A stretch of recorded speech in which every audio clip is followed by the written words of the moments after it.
হযরত বেলাল রাদিয়াল্লাহু তাআলা আনহু নবীজির ইন্তেকাল হয়ে গেল। লম্বা ওয়াজ মুক্তাসার করে ফেললাম। প্রিয় নবীর ইন্তেকাল হলো। ইন্তেকাল হয়ে যাওয়ার পরে সবচেয়ে বেশি কেঁদেছিলেন সাহাবায়ে কেরাম। পাগল পারা হয়ে গেলেন। বেলালও পাগল পারা হয়ে গেল। নবীর একটা উট ছিল, উটের নাম ছিল কাসওয়া। এই কাসওয়া উট একাধারে 3 দিন খাওয়া দাওয়া বন্ধ করে দিয়েছিল। কেউ তাকে পানি পান করাইতে পারে নাই। কাসওয়া উট একাধারে 3 দিন পর্যন্ত কেঁদেছিল নবীর বিরহ বেদনায়। বিরহ বেদনা। এই উট কেঁদে কেঁদে হয়রান, বিরহ বেদনা সহ্য করতে না পেরে উট কাঁদে রে, কাঁদে উট কাঁদে। বিরহ বেদনা সহ্য করতে না পেরে উট কাঁদে রে, সহ্য করতে না পেরে 3 দিন পরে উট কুয়ার মধ্যে ঝাঁপিয়ে পড়ে আত্মহুতি দিয়েছিল। নবীজি বলেন, উম্মত রে, এই উটকে নিয়ে আমি নবীজি কিয়ামতের ময়দানে আল্লাহর জান্নাতে চলে যাব। একবার জোরে বলা যাবে কি সুবহানাল্লাহ। এই উট জান্নাতে চলে যাবে নবীর বিরহে, নবীর প্রেমে জীবন কুরবানি করার জন্য উট জান্নাতে চলে যাবে। বাজানো খুব মনোযোগ দিয়ে। হযরত বেলাল পাগল পারা হয়ে গেলেন। নবী নাই। যেদিন থেকে নবীর ইন্তেকাল হলো বেলাল আযান বন্ধ করে দিলেন। আবু বকর ডেকে বলেন, বেলাল আযান দাও। বেলাল বলেন, আবু বকর রে, আপনি কি আমাকে কিনে এনেছিলেন আল্লাহর সন্তুষ্টির জন্য নাকি আপনার নিজের জন্য? আবু বকর বললেন, বেলাল রে, আমি আল্লাহর সন্তুষ্টির জন্য তোমাকে কিনে আজাদ করে দিয়েছি। বেলাল বলেন, আবু বকর, তাহলে আপনি আপনার স্থানে থাকেন, আমাকে আজান দিতে আপনি বলবেন না। যে আজান দিলে নবী আসবে না, সে আজান আমি আর কোনোদিন দেব না গো। আপনি আমাকে আজান দিতে বলবেন না আবু বকর। হযরত বেলাল মদিনার থেকে চলে গেলেন সিরিয়াতে। চলে গেলেন নবীর বিরহ বেদনা সহ্য করতে না পেরে। অর্থাৎ রওজা শরীফের দিকে তাকাইলে বেলালের সহ্য হইতো না, কলিজা তার ফেটে আসতো বেলালে। চলে গেলেন সিরিয়াতে। স্বপ্নের ঘরে দেখেন রহমতের নবী সিরিয়াতে গেছে। স্বপ্নে যে নবীজি বলতেছে, বেলাল রে, আমার সাথে কেমন জুলুম তুমি শুরু করছো রে বেলাল। বেলাল আয়, কতদিন হলো তুমি আমার জিয়ারতে আসো না রে বেলাল। বেলাল আয় রে, কতদিন হলো তুমি আমার জিয়ারতে আসো না রে বেলাল। আয় আয় আয় রে বেলাল, আয় জিয়ারতে। আহা, নবীকে কেমন করে ভালোবাসা দিয়েছিলেন বেলাল। স্বপ্নে নবীজি তাকে ডাকার জন্য গেছে। একবার জোরে বলা যাবে কি ইয়া রাসূলুল্লাহ।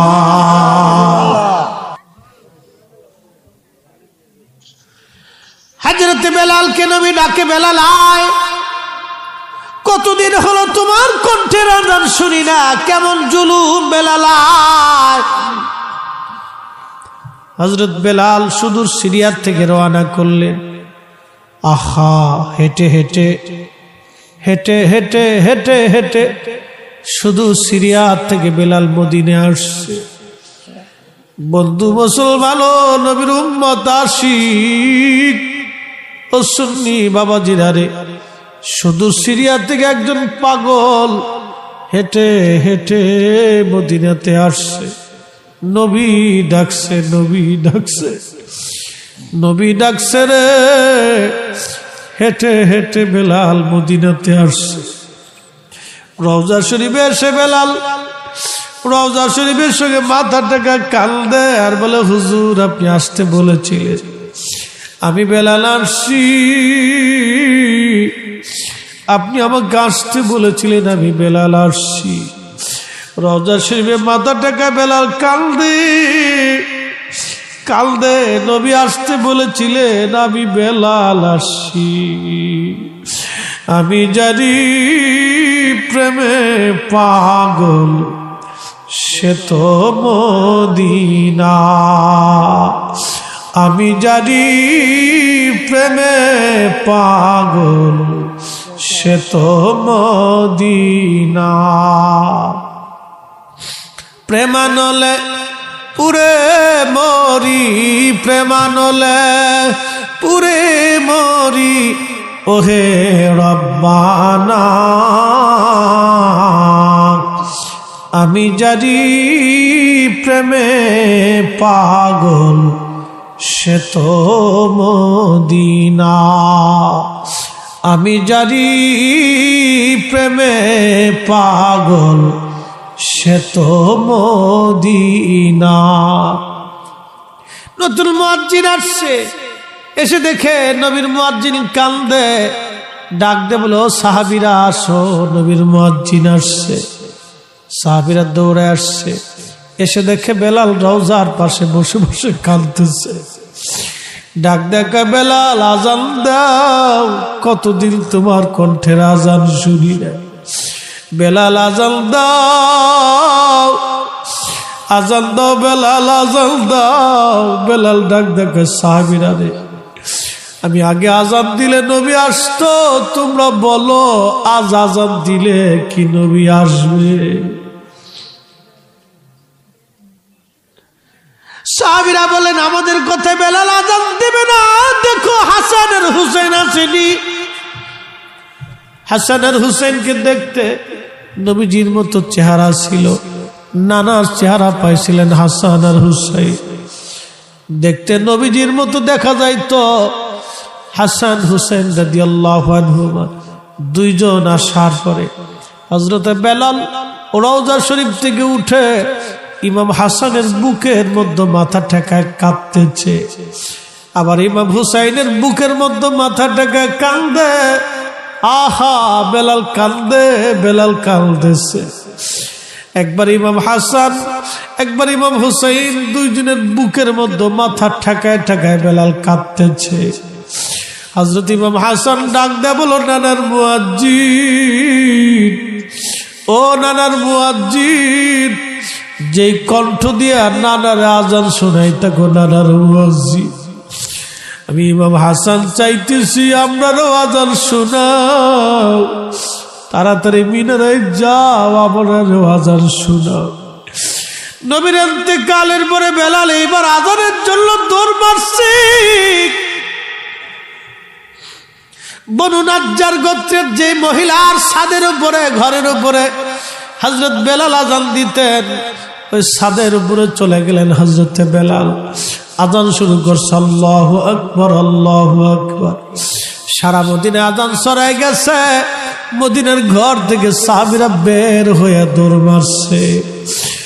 আমি জানি প্রেমে পাগল সে তো মদিনা, প্রেমানলে পুরে মরি, প্রেমানলে পুরে মরি, ওহে রব্বানা, আমি জানি প্রেমে পাগল সে তো মদিনা। আরে চলে গেলেন হযরত বেলাল, আজান দিচ্ছে, আল্লাহু আকবার, আল্লাহু আকবার। সমস্ত মদিনার ঘর থেকে সাহাবীরা বের হয়ে দৌড় মারছে। আবার যখন বলেন আশহাদু আল্লা ইলাহা ইল্লাল্লাহ,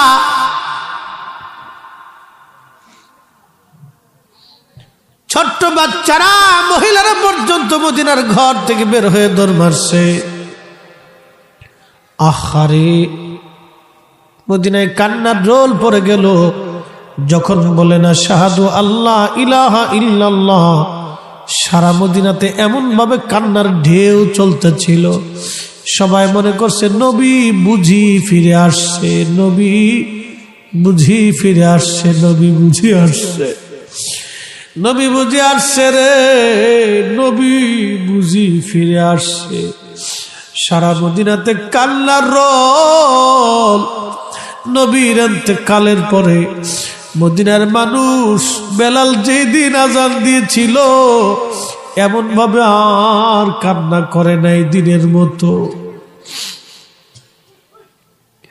সাহাবীরা সারা মদিনার থেকে এসে রওজা শরীফে ভরে গেল। সারা মদিনার সাহাবী ঢেউে ঢেউে চলতেছে কান্নার রোল, সারা মদিনায় কান্নার রোল পড়ে গেল। যখন নবীর মুয়াজ্জিন আশহাদু আন্না মুহাম্মাদার রাসূলুল্লাহ সাল্লাল্লাহু আলাইহি ওয়াসাল্লাম যখন আজানের শব্দ ভেসে গেল, সাথে সাথে মদিনার মাটি থরথর করে কেঁপে উঠছে। চিৎকার মেরে বলা যাবে কি আল্লাহু আকবার। মদিনার মাটিগুলি থরথর করে কেঁপে উঠছে।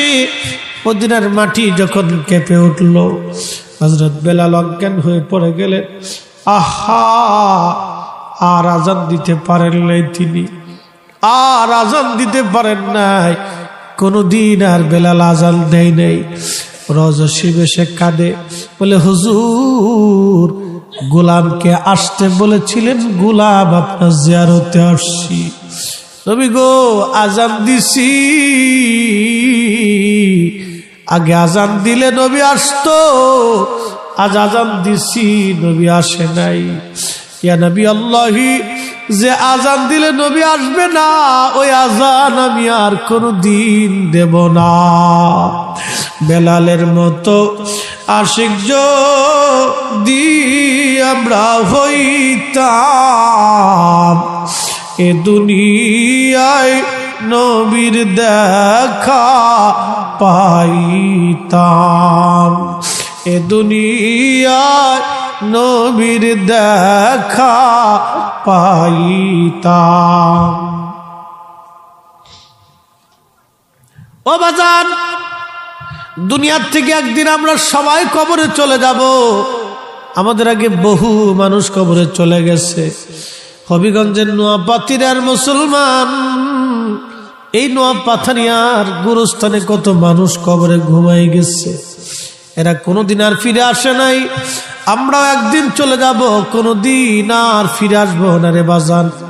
কবর বড় কঠিন জায়গা, কবর বড় কঠিন জায়গা, বড় কঠিন জায়গা। বাবা মুসলমান, কবর বড় কঠিন জায়গা, কবর বড় কঠিন জায়গা, কবর বড় কঠিন জায়গা। এ মুসলমান, ওই কবরে যেহেতু যেতেই হবে, নবী নিয়ে যাওয়া লাগবে। নবী নবী নবী নবী নবী। দুনিয়ার কোটি কোটি মানুষ যদি আপনার কবরের পাশে দাঁড়ায়, কোনো লাভ হবে না যদি নবী বেজার হয়। এই জন্য নবীকে খুশি করে যাওয়াটাই বুদ্ধিমানের কাজ। নবীকে খুশি করে যাওয়া বুদ্ধিমানের কাজ। যুবক বন্ধু, আসো নবীজির সুন্নতের পথে চলে আসো। নবীজি যেইভাবে নিজের জীবন আদর্শ নবীর জীবন আদর্শের সাথে মিলাও। আহা, নামাজের কাতারে দাঁড়াও, জিকিরের কাতারে দাঁড়াও, হক হালালের কাতারে দাঁড়াও। যুবক বন্ধু, নবীর সুন্নিয়তের পক্ষে দাঁড়াও। কারো পক্ষে কথা বলে নবীর পক্ষে আসো।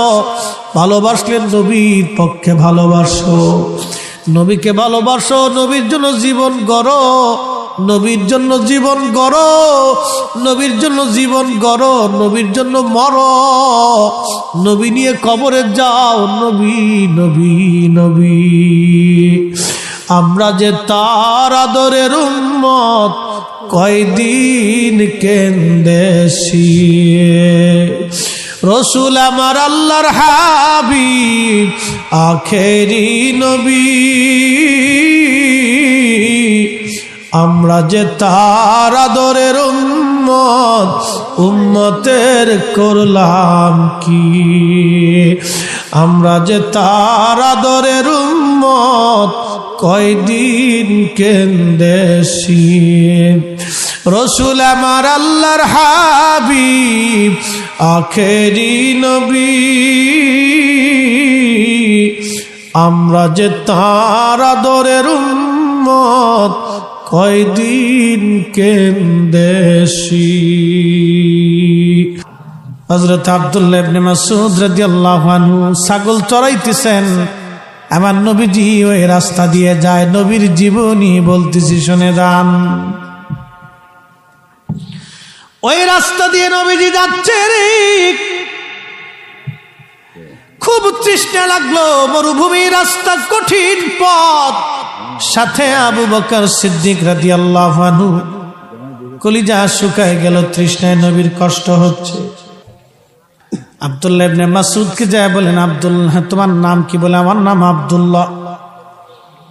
ও বালক, তোমার অনেক তো ছাগল আছে, একটা ছাগল থেকে দুধ দহন করে কিছু দুধ আমারে দাও, বড় তৃষ্ণা আমাদের লেগে গেছে। আব্দুল্লাহ ইবনে মাসউদ ডেকে বললেন, কে গো আপনি? চিনি না আপনাকে, তবে হ্যাঁ শুনে রাখেন গো, এই ছাগল আমাকে চড়তে দেওয়া হয়েছে, কিন্তু দুধ দহন করে মানুষকে খাইতে দেওয়া হয় নাই। এই ছাগল আমার না, ছাগলের মালিক আর একজন, আমি রাখাল। আমার এই ছাগল আমি লালন পালন করি, আমি কেবলমাত্র চাকরি করি। আমি এই ছাগলের দুধ আপনাকে দিতে পারবো না, কারণ আমার মালিক ছাগল পালতে বলেছেন, কাউকে দুধ দিতে বলেন নাই। আমি যদি ছাগলের দুধ আপনাকে দিয়ে দেই, আমানতের খেয়ানত হয়ে যাবে। একবার জোরে বলা যাবে আল্লাহু আকবার।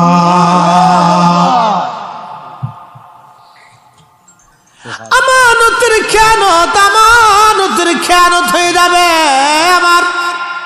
এই দেখেন, ওই জাহিলিয়াতের যুগে, অন্ধকারের জমানাতে একটা ছেলে আমানতের এত বড় রক্ষক, অথচ আমার দেশে আমানতের খেয়ানত চলে ঘন ঘন। বলবে, হুজুর কেমন? এই যে দেখেন, আপনার বাংলাদেশে মাঝে মধ্যে চালের দাম বাড়ে, সিন্ডিকেটালারা চালের দাম বাড়ায় দেয়, চিনির দাম বাড়ে, সিন্ডিকেটালারা চিনির দাম বাড়ায়, তেলের দাম বাড়ে, সিন্ডিকেটালারা বিদেশ থেকে তেল আমদানি করা বন্ধ করে দেয়, সিন্ডিকেট করে তেলের দাম তারা বাড়ায় দেয়। মাঝখানে ডিমের দাম বেড়ে গেল। বাজার মুরগা টুরগায় কিন্তু হরতাল টরতাল দেয় নাই। যে মুরগায় গত রাত্রেও ডিম দিছে, এই মুরগা আজকে রাত্রেও ডিম দিবে। প্রত্যেক রাতে এই মুরগায় দাম বাড়লো কেন? সিন্ডিকেটালারা সিন্ডিকেট করে রাতারাতি কোটি কোটি টাকার মালিক হয়ে যায় তারা। আপনার মতো গরিব মানুষের পকেট থেকে তারা টাকাগুলি কেটে নিয়ে চলে যায়, চুরি করে নিয়ে যায় কৌশলের মাধ্যমে। এরাই হলো বাংলাদেশের সবচেয়ে বড় চোর। কথা বলেন ঠিক কিনা? আমানতের খেয়ানত, নবীজি বলেন কিয়ামতের আলামত। আমানতের খেয়ানত, কিয়ামতের আলামত, আমানতের খেয়ানত, আমানতের খেয়ানত, আমানতের খেয়ানত। এত পরিমাণে আমানতের খেয়ানত বাড়ছে, একটা বাবা পর্যন্ত সন্তানকে ভয় পায়। কেমন করে জানেননি? সন্তানকে ভয় পায় যে সন্তানের নামে যদি আমি জমি জমা দিয়ে দিই, তাহলে এই সন্তান বুড়াকালে যদি আমাদের খাবার না দেয়। কথা তো সত্য। বাংলাদেশের বহু বৃদ্ধাশ্রমে যায় দেখবেন, কত মা বৃদ্ধাশ্রমে থাকে, কত বাবা বৃদ্ধাশ্রমে থাকে। আরে সন্তান থাকা অবস্থায় বাবা মা যদি বৃদ্ধাশ্রমে চলে যায়, ওই সন্তান পালার চাইতে কুত্তা পালা ভালো। ঠিক কিনা বেঠে? সন্তান থাকার পরে যে বাবা মা বৃদ্ধাশ্রমে যায়, ওই সন্তান পালার চাইতে কুকুর পালা ভালো। কুকুর বসে, ওই সন্তান পালার চাইতে কুত্তা পালা ভালো। বাজানো খুব মনোযোগ দিয়ে। আমানতের খেয়ানত। এই জন্য বাবাও সন্তানকে ভয় পায়, যদি জমি আমার ছেলের নামে দিয়ে দেই না জানি কি হয়ে যায়। মা তার মেয়েকে ভয় পায়, যদি মেয়ের নামে জমি জমা দিয়ে দেই না জানি মেয়ের কি হয়ে যায়। একটা মা বড় স্বপ্ন নিয়ে একটা মেয়ে পালে। একটা বাবার জীবনে অনেক বড় স্বপ্ন, আমার মেয়েটা বিশ্বাস করে, অনেক বড় বিশ্বাস, আমার মেয়ে বড় হবে। মেয়েটার প্রতি বাবার অনেক বড় স্বপ্ন থাকে। একটা ছেলের প্রতি বাবার অনেক স্বপ্ন থেকে, আমার ছেলেটা বড় হবে। আহারে, ওই বাবা মা সন্তানকে অনেক বড় বিশ্বাস করে। শুধু বিশ্বাস না, নিজের হৃদয়ে রিংনারও ভালোবাসা হয় সন্তানের জন্য, বাবা মা উজাড় করে দেয়। যুবক যুবতী, হে বোন আমার, আমি তোমাকে বলতেছি বোন, এমন কোনো কাজ করো না। বাবার মুখে চুলকানি দিও না, মায়ের মুখে চুনকালি মাইরো না, মায়ের ইজ্জত নষ্ট করো না, বাবার সম্মানের হানি করো না। তুমি জানো না তোমার বাবা, ওই তুমি যে কাজটা করলা, পালিয়ে যখন চলে গেলা, তোমার বাবাটা রাস্তা দিয়ে হাঁটার সময় মাথাটা নিচু করে হাঁটে, শরমে লজ্জায় মাথা নত হয়ে আফসোস করতে থাকে। একটা বাবার ইজ্জত সন্তানের কাছে আমানত, একটা মায়ের ইজ্জত মেয়ের কাছে আমানত, একটা মায়ের ইজ্জত মেয়ের কাছে আমানত, একটা বাবার ইজ্জত ছেলের কাছে আমানত, একটা বাবার ইজ্জত মেয়ের কাছে আমানত। এই আমানতের খেয়ানত যদি আপনি করেন, কুকুরের চাইতে আপনি বড় নিকৃষ্ট আমানতের খেয়ানত। আব্দুল্লাহ ইবনে মাসউদ বলেন, এত বড় আমানতদার তিনি নবীজিকে বললেন, কে আপনি? আমি চিনি না আপনাকে। হযরত আব্দুল্লাহ ইবনে মাসউদ বললেন, না, আমি ছাগল দুধ দহন করে আপনাকে দিতে পারবো না। নবীজি বললেন, তাহলে বালক একটা কাজ করো, যে ছাগলের দুধ হয় না সেই ছাগল আমার একটা দাও, আমি ওই ছাগলের দুধ দহন করে আমি খেয়ে নেব।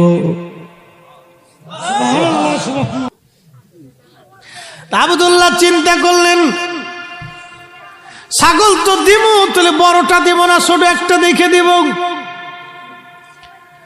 আব্দুল্লাহ বলেন, ওই ছাগলটা নেন। হযরত আবু বকর সিদ্দিক রাদিয়াল্লাহু আনহু ছাগল ধরে নিয়ে আসছেন। রহমতের নবী ওই ছোট ছাগলের বানের মধ্যে হাত বুলাইতেছিলেন। সুবহানাল্লাহ, সুবহানাল্লাহ। রহমতের হাতটা লাগার সঙ্গে সঙ্গে ওই ছোট্ট ছাগলের দুধে উলানে দুধ এসে গেল, ফুলে গেল। আবু বকর সিদ্দিক একটা পাথর নিয়ে আসলেন, খোলসালা পাথর, যে পাথর দেখতে বাটির মতো দেখা যায়, খোলসালা একটা পাথর নিয়ে আসলেন। ওই পাথরখানা পরিষ্কার করে দিলেন। দেওয়ার পরে এই পাথরের ভিতরে নবীজি দুধ দহন করতে লাগলেন। দুধ দহন করতেছে নবী। একসাথে জোরে বলা যাবে কি, ইয়া রাসূলুল্লাহ। আরে যে ছাগলের দুধ নাই, সেই ছাগলের বানে নবীজি হাত বুলিয়ে দিলেন, দুধ এসে গেল। রহমতের হাত দুধ নামাইতে লাগলেন। দুধ নামিয়ে বাটি ভরে গেল, পাথর ভরে গেল। নবীজি নিজে পান করলেন, আবু বকর সিদ্দিক রাদিয়াল্লাহু আনহু পান করলেন। ডাক দিয়ে বলেন, আব্দুল্লাহ, বাকি দুধগুলি তোমার, তুমিও খাও। আব্দুল্লাহ বললেন, আমিও পান করলাম, খুব সুস্বাদু দুধ, আমিও পান করলাম।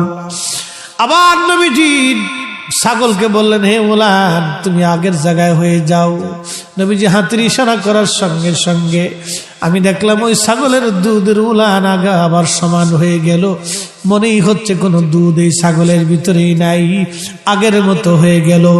একবার জোরে বলা যাবে আল্লাহু আকবার। নবীর হাত আমাদের হাতের মতো। যারা বলে রাসূল আমাদের মতো, ওরাই হলো বর্তমান জমানার কাজ্জাব এবং দাজ্জাল। কথা বলেন ঠিক কিনা? আমরা বেদাতি না ওরা বেদাতি, আমরা না ওরা, আমরা না হেরা। আমরা যদি বেদাতি হই, নবীর জীবন মিথ্যা হবে, আমরা বেদাতি না। আরে আহলে সুন্নাতুল জামাত ছাড়া নাজাতের আর কোনো রাস্তা নাই। কথা কোন ঠিক কিনা? আল্লাহ পাক বলেন, ওয়ালাউ আন্নাহুম ইযলামু আনফুসাহুম জাউকা ফাস্তাগফিরুল্লাহ। হাবিব, আপনি বলে দেন, আমার বান্দারা যদি নফসের সাথে জুলুম করে, কবিরা গুনাহ করে ফেলে, আমার বান্দাদেরকে বলবেন ভয়ের কোনো কারণ নাই, আমার বান্দারা যেন আপনি নবীর বরগাহে হাজির হয়ে যায়। আপনি নবী যদি কবুল করে নেন, লাওয়াজ্জাতুল্লাহ তাওয়াবুর রহিমা, আমি আল্লাহ আমার বান্দার জীবনের গুনাহগুলি মাফ করে দিব। একবার জোরে বলা যাবে কি সুবহানাল্লাহ। এই জন্য সাহাবীদের জীবন ছিল নবী। সাহাবীদের একসাথে জোরে বলি তো আল্লাহু আকবার। লা হাওলা ওয়ালা কুওয়াতা ইল্লা বিল্লাহ। আল্লাহর নবী কবরের পাশ দিয়ে যাচ্ছিলেন, এমন সময় নবীজি দাঁড়ায় গেলেন।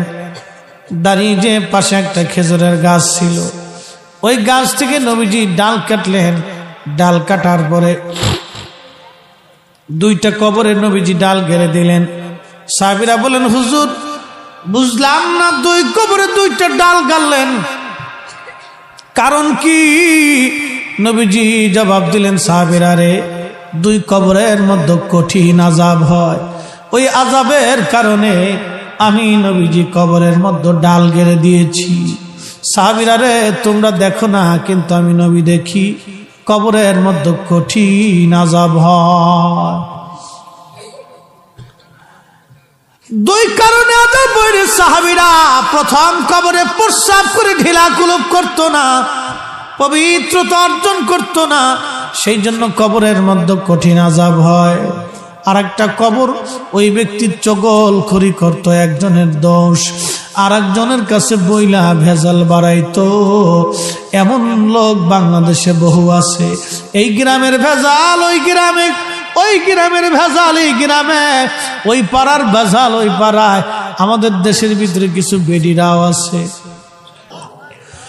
আসমান আছে 7টা, জমিন আছে 7টা,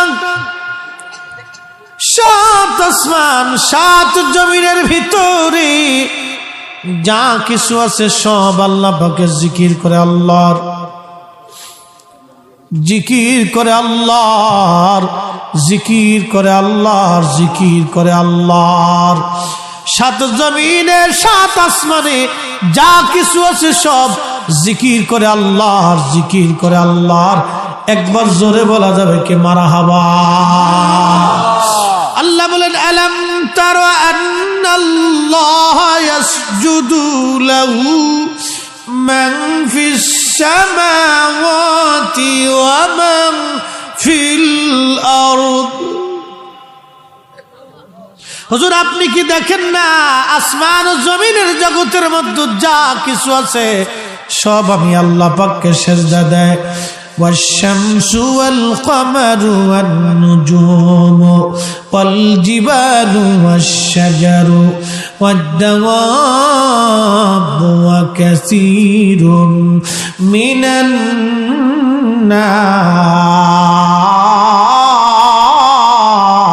الناس। সূর্য আমি আল্লাহকে সিজদা দেয়, চাঁদ সিজদা দেয়, নক্ষত্র নদী আমি আল্লাহকে সিজদা দেয়, পাহাড় গাছ তরুলতা পাতা সৃষ্টির যত প্রাণী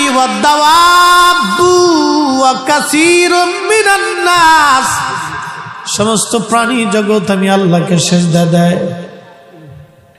সমস্ত প্রাণী জগৎ আমি আল্লাহকে সিজদা দেয়। কিছু মানুষ আমি আল্লাহকে সিজদা দেয়। ও বাজান খুব মনোযোগ দিয়ে, সৃষ্টির মধ্যে যা কিছু আছে সব আল্লাহকে সিজদা দেয়, কিন্তু সব মানুষ আল্লাহকে সিজদা দেয় না। কিছু মানুষ সিজদা দেয়, কিছু মানুষ আল্লাহকে সিজদা দেয় না। বাজান খুব মনোযোগ দিয়েন। বলছিলাম সৃষ্টিগুলি আল্লাহকে সিজদা দেয়, কেউ দেখে না, কিন্তু আমার নবী দেখে। গাছ আল্লাহকে সিজদা দেয়, মাছে আল্লাহকে সিজদা দেয়, পশু পাখির আল্লাহ জিকির করে। কেউ না জানলেও আল্লাহর পরে যিনি জানতেন তিনি নবী, নবী, নবী, নবী। একবার জোরে বলা যাবে কি সুবহানাল্লাহ। আল্লাহর নবী যাচ্ছে, পাহাড় নবীকে সালাম দিচ্ছে, গাছে নবীকে সালাম দেয়, পশু নবীকে সালাম দেয়। ওরা লেখছে হুজুরের নবীর জীবনী বলবেন। আচ্ছা বলেন, হুজুরের জীবনী বলে কি শেষ করা যাবে? তারপরও বলে দিয়ে যাব, রসুলের জীবন শুনতে চেয়েছেন আপনি, আসেন নবীর জীবনের একটা ঘটনা শুনে। নবীর একজন সাহাবী ছিলেন, তার নাম হযরতে আব্দুল্লাহ ইবনে মাসউদ রাদিয়াল্লাহু আনহু। এই উসমানের দুঃখিত এই উম্মতের সবচেয়ে বড় মুফতি, নবীর পরে সবচেয়ে বড় দামি মুফতি ছিলেন হযরত আব্দুল্লাহ ইবনে মাসউদ। তিনি ছোটকালে রাখাল ছিলেন, রাখাল, ছাগল উট দুম্বা চড়াইতেন। কে জানতো আজকে রাখাল পৃথিবীর শ্রেষ্ঠতম মুফতি হবে। আসমানের নিচে জমিনের উপরে নবীর পরে এত বড় মুফতির জন্ম হবে না। কে জানতো এই রাখাল একদিন মুফতি হবে রে? কে জানে এই বাচ্চাদের মধ্যে একদিন প্রধানমন্ত্রী হবে? কে জানে এই বাচ্চাদের মধ্যে একজন বিজ্ঞানী হবে? কে জানে এই বাচ্চাদের ভিতরে একজন ওলি হবে? কে জানে এই বাচ্চাদের ভিতরে একজন ফরিদের জন্ম হবে? কে জানে এই বাচ্চাদের ভিতরে একজন জালেম হবে? এই বাচ্চাদের ভিতরে কে জানে একজন বড় ধরনের আপনার সেনা প্রধান হবে? কে জানে এই বাচ্চাদের ভিতরে একজন আলেম হবে? কে জানে? কেউ বলতে